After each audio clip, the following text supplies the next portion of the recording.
BJP ಅಥವಾ NDA ಅಭ್ಯರ್ಥಿಯಾಗಿ ಕಣಕ್ಕೆ ಮಸಾಲಾ ಜಯರಾಮ್.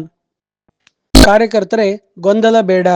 2028ರ ಚುನಾವಣೆಯಲ್ಲಿ ನನ್ನ ಸ್ಪರ್ಧೆ ಖಚಿತ ಎಂದ ಮಾಜಿ ಶಾಸಕ. ತುರುವೇಕೆರೆ.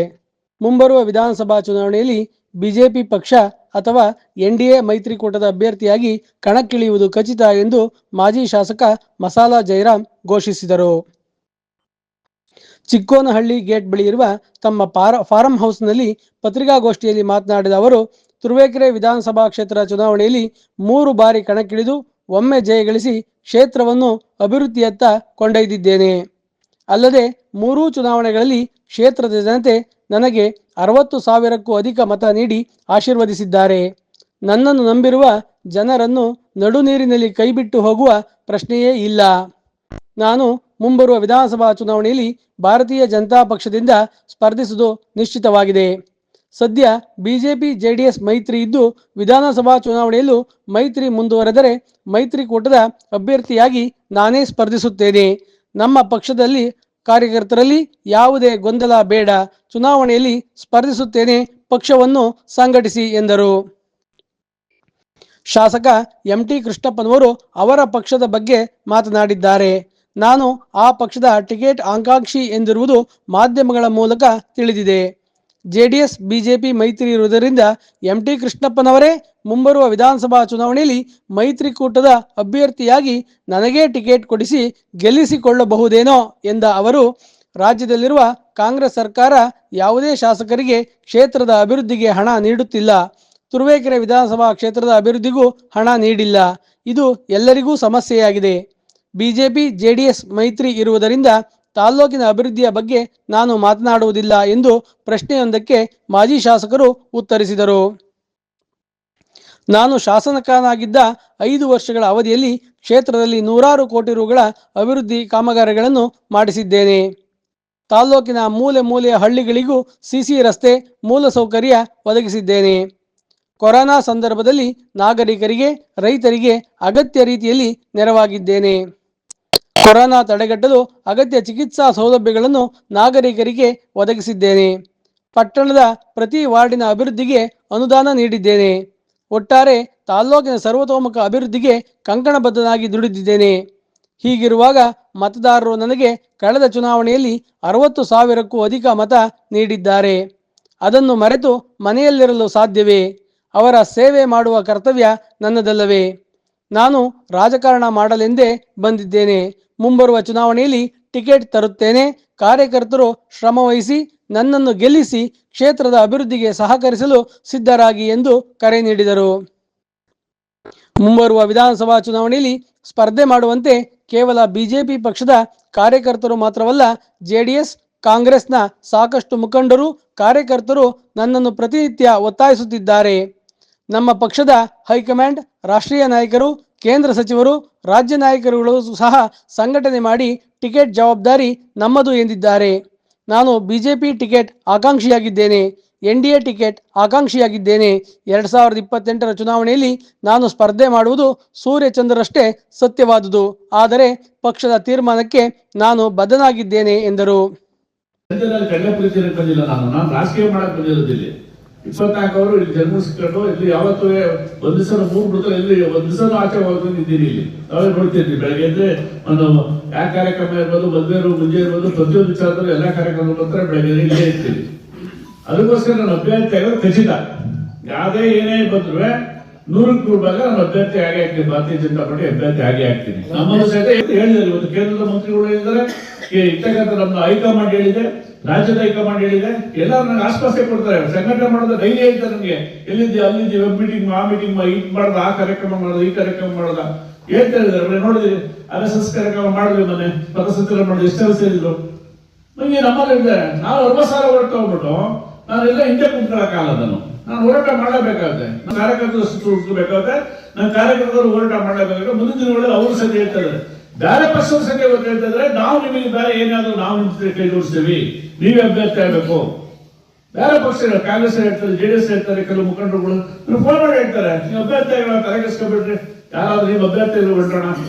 ಇವತ್ತು ಮಾಧ್ಯಮದ ಪ್ರೆಸ್ ಮಾಡ್ತಾ ಇರೋದು ಉದ್ದೇಶ ಏನು ಅಂತ ಅಂದ್ರೆ ನಮ್ಮಿರ್ತಕ್ಕಂಥ ಕಾರ್ಯಕರ್ತರುಗಳು, ಬೇರೆ ಪಕ್ಷದ ಕಾರ್ಯಕರ್ತರುಗಳು ನನಗೆ ಬಂದ ಬೇಡ, ನೀವೇ ಅಭ್ಯರ್ಥಿ ಆಗಿದ್ದ ಒಂದು ನಿನ್ನೆ ಮನೆಯಿಂದ ಒತ್ತಡ ಆಗ್ತಿದ್ರು. ಪ್ರೆಸ್ ಮೀಟ್ ಮಾಡಿ ನೀವು ಅಭ್ಯರ್ಥಿ ಅನೌನ್ಸ್ ಮಾಡ್ಕೊಂಡು, ನೀವೇ ಎಲ್ಲರೂ ಅನೌನ್ಸ್ ಮಾಡ್ಕೊಳ್ತಾರೆ, ನೀವು 60,000 ಹೊಡ್ಕೊಂಡು ಮನೆ ಕೂತ್ಕೊಂಡಿದ್ದೀರಾ, ನೀವು ಅಭ್ಯರ್ಥಿ ಘೋಷಣೆ ಮಾಡಿ ಯಾಕೆ ಬಿಡ್ತೀವಿ ಅಂತ ಕೇಳಿದ್ರು. ಅದಕ್ಕೋಸ್ಕರ ಹೈಕಮಾಂಡ್ ಕೇಳಿದೆ ನಾನು. ನಾವು ಸಂಘಟನೆ ಮಾಡ್ತಾ ಇದ್ದೀವಿ, ಮುಂದಿನ ದಿನಗಳಲ್ಲಿ ಅಭ್ಯರ್ಥಿ ಸಂಘಟನೆ ಮಾಡ್ತಾ ಇದ್ದೀವಿ. ಪಕ್ಷ ಏನ್ ಹೇಳ್ತಾರೆ ತೀರ್ಮಾನ ಬದ್ಧ ಇರ್ತೀನಿ. ಇವತ್ತು ಹೈಕಮಾಂಡ್ ಹೇಳ್ತಾ ಇರ್ತೇನೋ, ನಮ್ಮ ರಾಜ್ಯ ನಾಯಕರು, ಕೇಂದ್ರ ಮುಖಂಡರು ಕೂಡ ಎಲ್ಲ ಹೇಳ್ತಾ ಇದ್ದೇನೋ, ಏನು ನಮ್ಮ ಇರ್ತಕ್ಕಂಥ ನಮ್ಮ ರಾಜ್ಯದಲ್ಲಿ ಇರ್ತಕ್ಕಂಥ ಎಲ್ಲ ಲೀಡರ್ಗಳು ಹೇಳೋದು, ನೀವು ಸಂಘಟನೆ ಮಾಡಿ, ಮುಂದಿನ ಟಿಕೆಟ್ ನಮಗೆ ಬಿಡಿ. ನಾನು ಕಾರ್ಯಕರ್ತರು ಕೇಳಕ್ಕೆ ಇಷ್ಟಪಡ್ತೀನಿ, ಟಿಕೆಟ್ ತರೋ ಜವಾಬ್ದಾರಿ ನಂದು, ಹೋರಾಟ ಮಾಡೋ ಕೆಲಸದ ಜವಾಬ್ದಾರಿ ನಿಮ್ದು ಅಂತ ನಮ್ಮ ಕಾರ್ಯಕರ್ತರು ಕೇಳಕ್ಕೆ ಇಷ್ಟಪಡ್ತೀನಿ.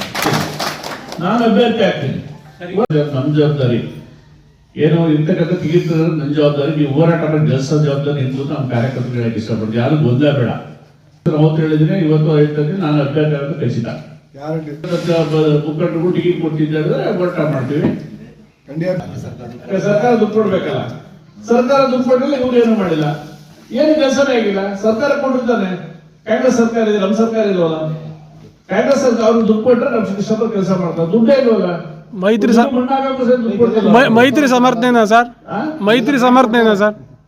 ಮೈತ್ರಿ ಸಮರ್ಥನೆನಾ ಸರ್ ಅಂದೆ? ಮೈತ್ರಿ ಸಮರ್ಥನೆನಾ ಸರ್? ಸಮರ್ಥನೆ ಮಾಡ್ಕೋಬೇಕಲ್ಲ. ಮೊನ್ನೆ ನಾನು ಟಿಕೆಟ್ ಕೊಡ್ತಾರೆ ಅಂತ ಹೇಳಿ ಅವರು ನನಗೆ ಟಿಕೆಟ್ ಕೊಡ್ತಾರೆ, ಅವರು ಕಳಿಸಿ ನನ್ನ ಮೆಸೇಜ್ ಗೆಲ್ಸ್ಕೋಬಹುದು. ಕಿಷ್ಟಪರ ಇದ್ದಾರೆ, ನಾವು ಕಿಷ್ಟಪರ ಮಾತ್ರ ಬೇಡ, ಯಾಕಂದ್ರೆ ಅವರೇ ಹೇಳಿರ್ಬೇಕೆ, ನೀವು ಕೇಳಬೇಕು ಹೇಳ್ತಾ ಇದ್ರಿ. ಕಿಷ್ಟಪರ ನನ್ನ ಮೆಸೇಜ್ ಗೆಲ್ಸ್ಕೋಬಹುದು ಅನ್ಸುತ್ತೆ. ಅವರೇ ಲಾಸ್ಟ್ ಚುನಾವಣೆ ಅಂತ ಹೇಳಿದಲ್ಲ, ಅವರು ಹೊಸರಿನೇ. ನೀವು ಟಿಕೆಟ್ ಆಕಾಂಕ್ಷಿಗಳ ಇದರಲ್ಲಿ ಬಿಜೆಪಿ ಅವ್ರ ಜೊತೆ ಮಾತಾಡಬೇಡಿ. ಎನ್ಡಿಎ ಟಿಕೆಟ್ ಆಕಾಂಕ್ಷಿ, ಎನ್ಡಿಎ ಅಭ್ಯರ್ಥಿ, ಎನ್ಡಿಎ ಟಿಕೆಟ್ ಆಕಾಂಕ್ಷಿ ನಾನು ಸಹಿತ, ಭಾರತೀಯ ಜನತಾ ಪಾರ್ಟಿ ಟಿಕೆಟ್ ಆಕಾಂಕ್ಷಿ ನಾನು ಸಹಿತ, ಎನ್ಡಿಎ ಅಭ್ಯರ್ಥಿ ನಾನು ಸಹಿತ. ಟ್ರೈನ್ ಮಾಡ್ಲೇಬೇಕಲ್ಲ, ನಾನುವೇ ಒಂದು ಪಕ್ಷದಲ್ಲಿ ಮಾಡ್ಲೇಬೇಕಲ್ವಾ. ಓಟ್ ಅಂದ್ರೆ ಟಿಕೆಟ್ ತರ್ತೀನಿ. ನಾನು ಸಹಿತ ಒಂದು 5 ವರ್ಷ ಶಾಸಕರಾದ್ರು, 2 ಸಲ ಗೆದ್ದಿದ್ದೀನಿ, 2 ಸಲ ಸೋತಿ, ಒಂದು ಸಲ ಗೆದ್ದ. ನಾನು 20 ವರ್ಷ ಆಯ್ತು ಕಾಲೇಜ್ ತುರಿಕೆರೆ ಬಂದು. ನಂಗೂ ಸಹಿತ ಆಡಳಿತ ಇರ್ತಾ ಇಲ್ವಾ? ಮಾಡಿದ ಆಡಳಿತನ ಎಲ್ಲ ಒಳ್ಳೊಳ್ಳೆ ಆಡಳಿತ ಮಾಡಿದಿಲ್ಲ, ಒಳ್ಳೊಳ್ಳೆ ರಸ್ತೆ ಕಾಮಗಾರಿ ಮಾಡಿದಿಲ್ಲ, ಒಳ್ಳೊಳ್ಳೆ ಸಿಸಿ ರಸ್ತೆ ಮಾಡಿದ್ದೀನಲ್ವಾ, ಒಳ್ಳೊಳ್ಳೆ ನೀರಾವರಿ ಯೋಜನೆ ಮಾಡಿದ್ದೀನಲ್ವಾ, ಒಳ್ಳೊಳ್ಳೆ ಸ್ಕೂಲ್ ಕಟ್ಟಿದ್ದೀನಲ್ವಾ, ಕೋವಿಡ್ ಟೈಮಲ್ಲಿ ಎಲ್ಲರೂ ಸಹಕಾರ ಮಾಡಿದ್ದೀನಲ್ವಾ, ಏನ್ ಮಾಡಿಲ್ಲ, ಎಲ್ಲರೂ ಮಾಡಿದ್ದೀನಿ. ನಾನು ಹೇಳ್ತಾರೆ ಕಡೆ ಹೇಳ್ತೀನಿ, ನಮ್ಮ ಕಾರ್ಯಕರ್ತರು ಸಹಕಾರ ಕೊಟ್ಟರು, ಎಲ್ಲ ಒಂದು ಸ್ವಲ್ಪ ಹತಾಶುರ ಆಯ್ತು, ಏನು ಮಾಡಕ್ಕಲ್ಲ. ಈ ಪರಿಸ್ಥಿತಿ ಇದ್ದೀವಿ. ಆದ್ರೆ ಮುಂದಿನ ದಿನಗಳಲ್ಲಿ ಎನ್ಡಿಎ ಅಭ್ಯರ್ಥಿನೂ ಸಹಿತ ನಾನೇ, ಭಾರತೀಯ ಜನತಾ ಪಾರ್ಟಿ ಅಭ್ಯರ್ಥಿ ನಾನೇ. ಟಿಕೆಟ್ ಕೊಡಿಸಿ ನಾವು ಹೋಗ್ಬೇಡಿ ಇದ್ದೀವಿ. ಕಿಶೋರ್ ಹೇಳ್ತಾ ಬಂದ ಜೆಡಿಎಸ್ಗೆ ಅಂತ. ಯಾಕೆಂತಂದ್ರೆ ಇನ್ನು ಎಲೆಕ್ಷನ್ ಇನ್ನೂ ದೂರ ಇದೆ, ಇಲ್ಲ ಅವ್ರಿಗೇನು ಮುನ್ಸೂಚನೆ ಗೊತ್ತಿಲ್ಲ, ಬೇಗ ಎಲೆಕ್ಷನ್ ಬರ್ತದೆ, ಈಗ ಚುನಾವಣೆ ಬರ್ತದೆ ಅಂತೇಳಿ. ಅದಕ್ಕೋಸ್ಕರ ಪ್ರತಿ ವರ್ಷ ಕರೆದು ಎಲ್ಲರೂ ಅಭ್ಯರ್ಥಿ ಬಗ್ಗೆ ಘೋಷಣೆ ಮಾಡ್ಕೊತಾ ಇದ್ದಾರೆ. ಇವತ್ತು ನಾನು ತಮ್ಮ ಮಾಧ್ಯಮದಲ್ಲಿ ಹೇಳಕ್ಕೆ ಇಷ್ಟಪಡ್ತೀನಿ, ನಮ್ಮ ಕಾರ್ಯಕರ್ತರು ಹೇಳಕ್ಕೆ ಇಷ್ಟಪಡ್ತೀನಿ, ನಮ್ಮ ಬಂದಿರುತ್ತೆ ಪದಾಧಿಕಾರಿ ಹೇಳಕ್ಕೆ ಇಷ್ಟಪಡ್ತೀನಿ. ಮುಂದಿನ ಚುನಾವಣೆಯಲ್ಲಿ ಭಾರತೀಯ ಜನತಾ ಪಾರ್ಟಿ ಅಭ್ಯರ್ಥಿಯಾಗಿ ನಾವು ಸ್ಪರ್ಧೆ ಮಾಡ್ತೇವೆ ಖಚಿತ ಅಂತ ಹೇಳಕ್ಕೆ ಇಷ್ಟಪಡ್ತೀನಿ. ಯಾಕಂದ್ರೆ ನಮ್ಮನ್ನು ಸಹಿತ ಇರ್ತಕ್ಕಂಥ ಹೈಕಮಾಂಡು, ಕೇಂದ್ರೀಕೃತ ಸಚಿವರುಗಳು, ರಾಜ್ಯದಲ್ಲಿರ್ತಕ್ಕಂಥ ಎಲ್ಲ ಭಾರತೀಯ ಜನತಾ ಪಾರ್ಟಿ ಅಧ್ಯಕ್ಷರುಗಳು ಎಲ್ಲರೂ ಸಹಿತ ನೀವು ಸಂಘಟನೆ ಮಾಡಬೇಕು ಅಂತ ನನಗೆ ಡೈಲಿ ಫೋನ್ ಮಾಡ್ತಾರೆ, ಹೇಳ್ತಾ ಇದ್ದಾರೆ. ಬಲ ಮಾಡಬೇಕು, ಬೆಂಬಲ ಜಾಸ್ತಿ ಸಂಘಟನೆ ಮಾಡಬೇಕು, ಮುಂದಿನ ದಿನಗಳಲ್ಲಿ ಭಾರತೀಯ ಜನತಾ ಪಾರ್ಟಿ ಅಧಿಕಾರ ಬರುತ್ತೆ, ನೀನು ಅಭ್ಯರ್ಥಿ ಮಾಡೇ ಮಾಡ್ತೀನಿ ಅಂತ ಹೇಳ್ತಾ ಇದ್ದಾರೆ. ನಮಗೆ ಗೊತ್ತಿಲ್ಲ, ನಾನು ಜಾಸ್ತಿ ಮಕ್ಕಳಕ್ಕೋರೆ ಯಾಕೆ ಮಾತಾಡಕ್ಕೋರೆ, ಬೇರೆ ಪಕ್ಷದ ವಿಚಾರ ಬೇಡ, ಅವ್ರವ್ರ ಪಕ್ಷದ ಅವರ ಅಭ್ಯರ್ಥಿ ಹೇಳ್ಕೊಳ್ಳೋರೆ. ನಮ್ಮ ಪಕ್ಷದಲ್ಲಿ ಭಾರತೀಯ ಜನತಾ ಪಾರ್ಟಿ ಅಭ್ಯರ್ಥಿಗೆ ನಾವು ಸ್ಪರ್ಧೆ ಮಾಡೋಕೆ ಖಚಿತ ಅಂತ ಹೇಳಕ್ಕೆ ಇಷ್ಟಪಟ್ಟು, ಯಾರು ಗೊಂದಲ ಬೇಡ, ನಮ್ಮ ಕಾರ್ಯಕರ್ತರುಗಳಲ್ಲಿ ಇರ್ತಕ್ಕಂಥ ಮಾಧ್ಯಮದಲ್ಲಿ ಗೊಂದಲ ಬೇಡ. ನಾನಂತೂ ಅಭ್ಯರ್ಥಿ ಆಗೋದು ಖಚಿತ, 100% ಭಾಗ ಅಭ್ಯರ್ಥಿ ಆಗ್ತೀನಿ. ಏನ್ ಎನ್ಡಿಎದಲ್ಲೂ ಕೊಡ್ತೀನಿ, ಅಲ್ಲೂ ಸಹಿತ ಎನ್ಡಿಎದಲ್ಲೂ ಕೊಟ್ಟರು ಸಹಿತ ನಾನು ಅಭ್ಯರ್ಥಿ ಆಗಿ ಆಗ್ತೀನಿ. ಎನ್ಡಿಎ ಇವತ್ತೇನು ಸಮ್ಮಿಶ್ರ ಸರ್ಕಾರ ಬರ್ಬೋದು ಮುಂದೆ ಅಂತ ಹೇಳ್ತಾರೆ, ಬಂದು ಪರವಾಗಿಲ್ಲ, ನಾನಂತೂ ಅಭ್ಯರ್ಥಿ, ಎನ್ಡಿಎ ಅಭ್ಯರ್ಥಿ ನಾನು ಅಂತ ಹೇಳಕ್ಕೆ ಇಷ್ಟಪಡ್ತೀನಿ. ಈಗಾಗ ನಮಗೆ ಕೇಂದ್ರ ಸಚಿವರುಗಳು ಇರ್ತಕ್ಕಂಥ ಹೈಕಮಾಂಡ್ ಸಹಿತ ನಾನು ಹೇಳಿದೆ, ಈ ಸಂಘಟನೆ ಮಾಡಬೇಕು, ಸಂಘಟನೆಗಳ ಒತ್ತು ಕೊಡಬೇಕು. ಈಗ ನಾವು ಸಂಘಟನೆ ಮಾಡ್ತಾನೆ ಇದ್ದೀವಿ ನೋಡಿ. ನಾಳೆ 19ನೇ ತಾರೀಕು ಹಿಂದೂ ಸಮಾವೇಶ ಮಾಡ್ತಾ ಇದ್ದೀವಿ.